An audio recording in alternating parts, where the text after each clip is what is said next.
নমস্কার, আমি মধুমিতা। রোজকার জীবনের ছোট ছোট স্মৃতির অ্যালবামে আপনাদেরকে স্বাগত। জানেন, আজ প্রকৃতির এক অপরূপ দৃশ্যের সাক্ষী হলাম। আমি যে বাড়িতে থাকি ঠিক তার সামনের ঝিলেই।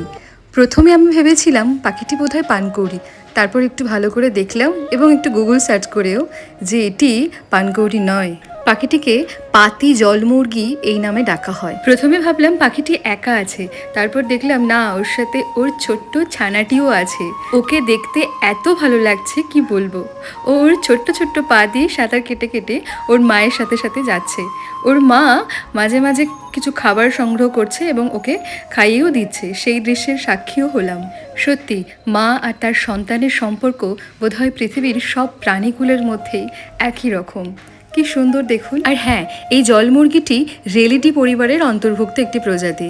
এদেরকে সাধারণত ওই আফ্রিকা, ইউরোপ, এশিয়া এই তিনটি মহাদেশে দেখতে পাওয়া যায়। বিভিন্ন লতাপাতাযুক্ত জলাভূমি, পুকুর, খাল ইত্যাদি জায়গায় এদেরকে দেখতে পাওয়া যায়। যাই হোক, দৃশ্যটি আপনার কেমন লাগলো অবশ্যই কমেন্ট করে জানাতে ভুলবেন না। দেখা হচ্ছে পরের একটি ভিডিওতে। আর হ্যাঁ, চ্যানেলটি সাবস্ক্রাইব করতে কিন্তু ভুলবেন না। ভালো থাকবেন, নিজের যত্ন নেবেন কিন্তু।